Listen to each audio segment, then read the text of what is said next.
ವೀಕ್ಷಕರೇ, ಇದು editor speak.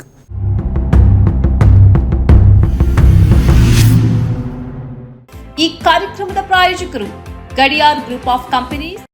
ಓರ್ವ ವ್ಯಕ್ತಿ ಭಯೋತ್ಪಾದಕ, ಟೆರರಿಸ್ಟ್, ಆತಂಕವಾದಿ ಎನಿಸಿಕೊಳ್ಳಲು ಆತನಲ್ಲಿ ಇರಬೇಕಾದ ಅರ್ಹತೆಗಳು ಏನೇನು? 2, ಜನರು ಭೀತರಾಗಿದ್ದಾರೆ ಎಂದು ಹೇಳಿ ಅವರ ಅಭಿಪ್ರಾಯ ಸಂಗ್ರಹಿಸುವುದಕ್ಕಾಗಿ ಟಿವಿ ಚಾನೆಲ್ಗಳು ಬೀದಿಗಿಳಿಯಬೇಕಾದ್ರೆ ಯಾವ ಕೃತ್ಯ ನಡೆದಿರಬೇಕು? ಸುಮ್ಮನೆ ಕೇಳ್ತಾ ಇಲ್ಲ. ಇವತ್ತಿನ ಅಂದರೆ ಡಿಸೆಂಬರ್ 14ರ ಪತ್ರಿಕೆಗಳ ಮುಖಪುಟವನ್ನು ನೀವೇ ನೋಡಿ.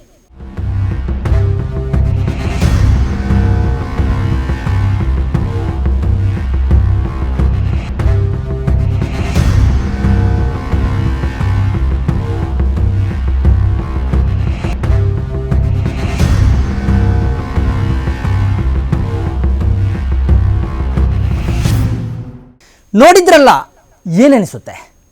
ಭಾರತದ ಹೃದಯ ಎಂದು ಹೇಳುವ, ಪ್ರಜಾಪ್ರಭುತ್ವದ ಕಾವಲು ಮಂಟಪ ಎಂದು ಗೌರವಿಸುವ ಪಾರ್ಲಿಮೆಂಟ್ ಕಟ್ಟಡದೊಳಗೆ ಹೊಗೆ ಬಾಂಬನ್ನು ಸಿಡಿಸಿ 500ರಷ್ಟು ಜನಪ್ರತಿನಿಧಿಗಳನ್ನು ಅಕ್ಷರಶಃ ಭೀತಿಯಲ್ಲಿ ಕೆಡವಿದ ಇಬ್ಬರನ್ನು ಮಾಧ್ಯಮಗಳು ಗುರುತಿಸಿದ್ದು ಹೇಗೆ ನೋಡಿ.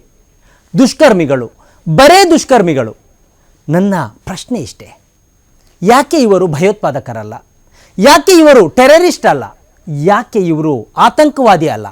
ಹೆಸರು ಮನೋರಂಜನ್ ಮತ್ತು ಸಾಗರ್ ಶರ್ಮಾ ಎಂದಿರುವುದಕ್ಕಾಗಿ ಇವರು ದುಷ್ಕರ್ಮಿಗಳಾದ್ರ? ಒಂದು ವೇಳೆ ಇದೇ ಕೃತ್ಯವನ್ನು ಮುಸ್ಲಿಂ ಹೆಸರಿನ ಇಬ್ಬರು ಮಾಡ್ತಾ ಇದ್ರೆ ಅವರು ದುಷ್ಕರ್ಮಿಗಳು ಆಗ್ತಾ ಇದ್ರ?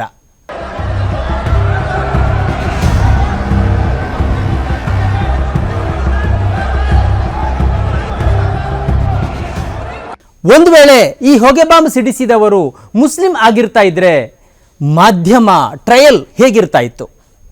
ಅವರು ಹುಟ್ಟಿದ್ದು ಎಲ್ಲಿ? ಯಾವ ಮದ್ರಸದಲ್ಲಿ ಕಲಿತದ್ದು? ಅವರು ನಮಾಜ್ ಮಾಡ್ತಾ ಇದ್ರಾ? ಉಪವಾಸ ಹಿಡಿತಾ ಇದ್ರಾ? ಪಾಸ್ಪೋರ್ಟ್ ಮಾಡಿಸಿದ್ದಾರಾ? ಪಾಕಿಸ್ತಾನಕ್ಕೆ ಹೋಗಿದ್ದಾರಾ? ಸೌದಿಗೆ ಪ್ರಯಾಣಿಸಿದ್ದಾರಾ? ಏನು ಕೆಲಸ ಮಾಡ್ತಾ ಇದ್ದಾರೆ?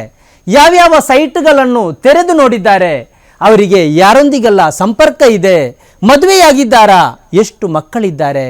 ಮಕ್ಕಳು ಯಾವ ಶಾಲೆಯಲ್ಲಿ ಕಲಿತಾ ಇದ್ದಾರೆ? ಇತ್ಯಾದಿ ಇತ್ಯಾದಿ ನಿರ್ದಿಷ್ಟ ರೂಪದ ಪತ್ತೆ ಕಾರ್ಯವನ್ನು ಇವೇ ಮಾಧ್ಯಮಗಳು ಮಾಡ್ತಾ ಇರಲಿಲ್ವೇ? ಒಂದು ವೇಳೆ ಇವರಿಬ್ಬರಿಗೂ ಪಾಸ್ ನೀಡಿದ್ದು ಪ್ರತಾಪ ಸಿಂಹರ ಬದಲು ದಾನಿಶ್ ಅಲಿ ಆಗಿರ್ತಾ ಇದ್ದರೆ ಏನಾಗ್ತಾ ಇತ್ತು? ಟಿವಿ ಚಾನೆಲ್ಗಳ ಕ್ಯಾಮರಾ ಎತ್ತ ತಿರುಗ್ತಾ ಇತ್ತು. ದಾನಿಶ್ ಅಲಿಗೆ ತನ್ನ ಮನೆಯಿಂದ ಹೊರಬರಲು ಸಾಧ್ಯ ಆಗ್ತಾ ಇತ್ತ?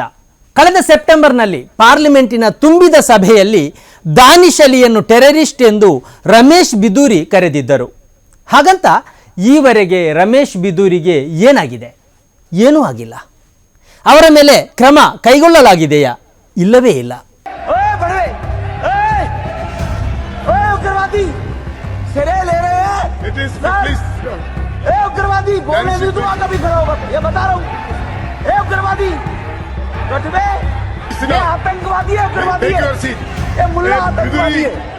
ಮುಸ್ಲಿಮರನ್ನು ಟೆರರಿಸ್ಟ್ ಎಂದು ಹೇಳೋದು ಈ ದೇಶದಲ್ಲಿ ಕಷ್ಟವೇ ಅಲ್ಲ. ಆದರೆ ಸಾಗರ್ ಶರ್ಮಾನನ್ನು ಹಾಗೆ ಕರೆಯುವುದು ಅಷ್ಟು ಸುಲಭ ಅಲ್ಲ.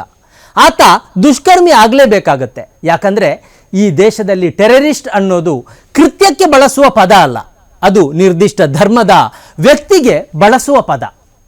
2022 ನವೆಂಬರ್ನಲ್ಲಿ ಮಣಿಪಾಲದ ಕಾಲೇಜಿನಲ್ಲಿ ವಿದ್ಯಾರ್ಥಿಯನ್ನು ಶಿಕ್ಷಕ ಟೆರರಿಸ್ಟ್ ಎಂದು ಕರೆದರು.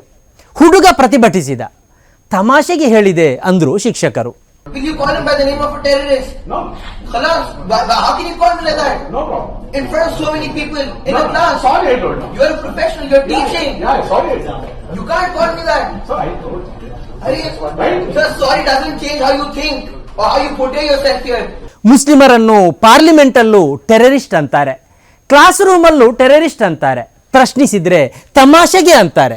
ಆದರೆ ಪಾರ್ಲಿಮೆಂಟ್ ಒಳಗೆ ಹೊಗೆ ಬಾಂಬ್ ಸಿಡಿಸಿದ್ರು ತಮಾಷೆಗಾಗಿ ಆದರೂ ಯಾರೂ ಕೂಡ ಟೆರರಿಸ್ಟ್ ಅನ್ನೋದೇ ಇಲ್ಲ. ಅದು ಬರೇ ದುಷ್ಕೃತ್ಯ. ಟೆರರಿಸ್ಟ್ ಆಗಬೇಕಾದ್ರೆ ಅವರು ಮುಸ್ಲಿಂ ಆಗಬೇಕು.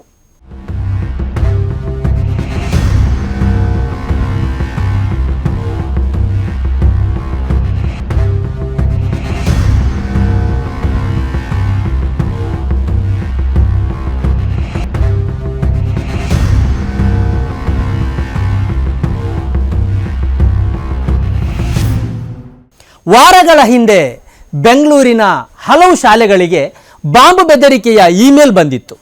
ಈ ಇಮೇಲ್ನಲ್ಲಿ 2 ಕಡೆ ಬಿಸ್ಮಿಲ್ಲಾ ಇತ್ತು. ಮಾತ್ರ ಅಲ್ಲ, ಇಸ್ಲಾಮಿಗೆ ಮತಾಂತರ ಆಗಿ ಇಲ್ಲವೇ ಸಾಯಲು ಸಿದ್ಧರಾಗಿ ಎಂದು ಆ ಇಮೇಲ್ನಲ್ಲಿ ಬರೆಯಲಾಗಿತ್ತು. ಈ ಇಮೇಲ್ನಲ್ಲಿ ಬಿಸ್ಮಿಲ್ಲಾ ಎಂದು ಬರೆದಿರುವುದರಿಂದ ಇದನ್ನು ಮುಸ್ಲಿಂ ಮಾತ್ರ ಬರೆಯಲು ಸಾಧ್ಯ ಎಂದು ಮಾಧ್ಯಮ ಸಂಸ್ಥೆಗಳು ತಕ್ಷಣ ತೀರ್ಮಾನಿಸಿದವು. ಜನರ ಬಾಯಿಗೆ ಮೈಕ್ ಹಿಡಿದುವು. ದಿಗಿಲುಗೊಂಡ ಹೆತ್ತವರನ್ನು ತೋರಿಸಿದವು.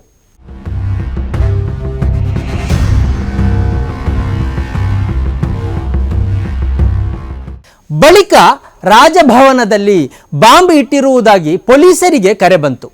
ದಿನಗಳ ಬಳಿಕ ಭಾಸ್ಕರ್ ಎಂಬಾತನನ್ನು ಪೊಲೀಸರು ಅರೆಸ್ಟ್ ಮಾಡಿದರು. ಈ ಸುದ್ದಿಯನ್ನು ಕನ್ನಡದ ಪ್ರಮುಖ ಮಾಧ್ಯಮ ಸಂಸ್ಥೆಯೊಂದು ಪ್ರಕಟಿಸಿದ ರೀತಿಯನ್ನು ನೋಡಿ.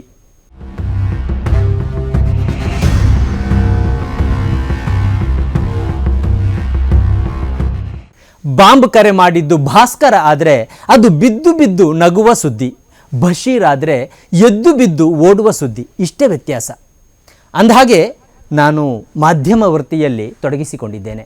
ಆದರೆ ಕೆಲವೊಮ್ಮೆ ಸ್ನೇಹವನ್ನು ಮರೆತು ನಿಷ್ಠುರವಾಗಿ ಮಾತಾಡಬೇಕಾಗತ್ತೆ. ಯಾಕಂದರೆ ಹೃದಯಕ್ಕೆ ಘಾಸಿಯಾಗಿದೆ ಅಷ್ಟೇ. ಈ ಕಾರ್ಯಕ್ರಮದ ಪ್ರಾಯೋಜಕರು Gadiyar group of companies, specialised in piling and shoring, engineering consultancy, firefighting, steel structures, real estate. Office, SIT Tower, Silicon Oasis, Dubai, UAE.